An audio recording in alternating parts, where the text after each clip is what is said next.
Hello friends, ഇന്ന് നമുക്ക് flowers ഉണ്ടാക്കാം. അതും ടിഷ്യൂ പേപ്പർ വെച്ചിട്ടോ. അതിന് വേണ്ടി ടിഷ്യൂ പേപ്പർ എടുത്തിട്ട് ഇതേമാതിരി ഒന്ന് കട്ടി തീർക്കണം. കട്ടി തീർത്തിട്ട് ബ്രഷ് പെൻ വെച്ചിട്ട് ഇതേമാതിരത്തെ വരട്ട് കൊടുക്കണം കേട്ടോ. ബ്രഷ് പെൻ ഇല്ലാത്തവർക്ക് പെയിൻറ്റ് യൂസ് ചെയ്യാം. ഞാൻ അപ്പോൾ ബ്രഷ് പെന്നാണ് യൂസ് ചെയ്തിട്ടുള്ളത്. എന്നിട്ട് വാട്ടർ വെച്ചിട്ടൊന്ന് തടവി കൊടുക്കാം കേട്ടോ. ബ്രഷ് പെന്നാകുമ്പോൾ കുറച്ചും കൂടി എളുപ്പമായിട്ട് തോന്നിയിട്ടുണ്ട് കേട്ടോ. എന്നിട്ട് ഒരു ടിഷ്യൂ പേപ്പർ എടുത്തിട്ട് നല്ലൊന്ന് റോൾ ചെയ്തെടുക്കാം കേട്ടോ. നല്ല റോൾ ചെയ്യണം. എന്നിട്ട് നൂല് വെച്ചിട്ടൊന്ന് കെട്ടി കൊടുക്കാം കേട്ടോ. ഇതേമാതിരി ആയിക്കോട്ടെ ഗൈസ്. എന്നിട്ട് അതൊന്ന് കളർ ചെയ്തെടുക്കാം. ഞാനിപ്പോൾ ചെയ്യുന്ന flowers red, blue, green, pink ഇത്ര കളേഴ്സാണ് കേട്ടോ. പിന്നെ സ്റ്റെമ്മിന് വേണ്ടിയിട്ട് സ്റ്റിക്കാണ് ഞാൻ എടുത്തിട്ടുള്ളത്. സ്റ്റിക്ക് എടുത്തിട്ട് ഗ്രീൻ കളർ പേപ്പറിലായിട്ടൊന്ന് പൊയിഞ്ഞെടുക്കാം. അതേമാതിരി 4 ഉണ്ടാക്കിയെടുക്കണം കേട്ടോ. അപ്പോൾ ഇതേമാതിരി കിട്ടും.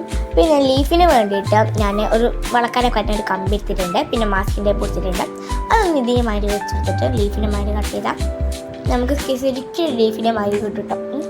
അത് ഇതേമാതിരി ഒന്ന് ലീഫിൻ്റെ മാതിരി ഒന്ന് കട്ട് ചെയ്തെടുക്കണം. എന്നിട്ട് അതൊന്ന് കളർ ചെയ്തും കൂടി കൊടുക്കണം കേട്ടോ. ഇങ്ങനെ ആകുമ്പോൾ നമ്മൾ പേപ്പറിലാക്കണക്കാട്ടുള്ളത് ഇങ്ങനെ ആകുമ്പോൾ കുറച്ചും കൂടി ഒരു റിയാലിറ്റി തോന്നും. അപ്പോൾ അത് ഇതേമാതിരി ആക്കിയെടുക്കണം. ഇതേമാതിരി കുറച്ച് കൂടുതൽ ലീവ്സുകൾക്ക് ചെയ്യാം കേട്ടോ. പിന്നെ അതൊന്ന് വെറൈറ്റി കളേഴ്സ് കൊടുത്തെടുക്കുക ഗൈസ്. അപ്പോൾ ഇതേമാതിരി ഒന്ന് എല്ലാതും കൊടുത്തെടുക്കാനാണ്. അപ്പോൾ ഞാൻ കുറച്ച് കൂടുതൽ ഫ്ലവേഴ്സ് ചെയ്തിട്ടുണ്ട്. ഇനി നമുക്ക് ഫ്ലവർ ഉണ്ടാക്കാം.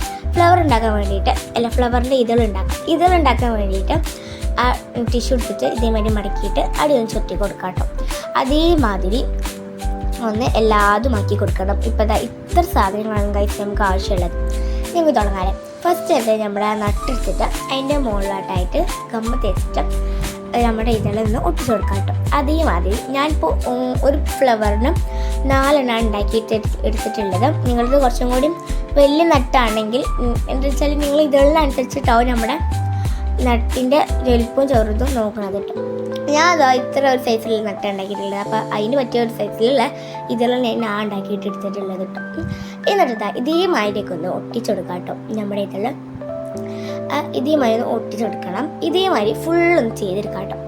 ഇനി ഇതെടുത്തിട്ട് നമ്മുടെ സ്റ്റെമ്മിൻ്റെ മുകളിലോട്ട് നന്നായിട്ട് വെച്ചെടുത്താൽ മതി കേട്ടോ. എന്നിട്ടൊന്ന് നൂലിച്ച് കെട്ടി കൊടുക്കാം. അപ്പം ഫ്ലവേഴ്സ് ഇവിടെ റെഡി ആയിട്ടുണ്ട്. എന്താണ് പിങ്ക്, ഗ്രീന്, ബ്ലൂ, റെഡ് ഇത്തരം ഫ്ലവേഴ്സൊക്കെയാണ് ഞാൻ ചെയ്തിട്ടെടുത്തിട്ടുള്ളത്.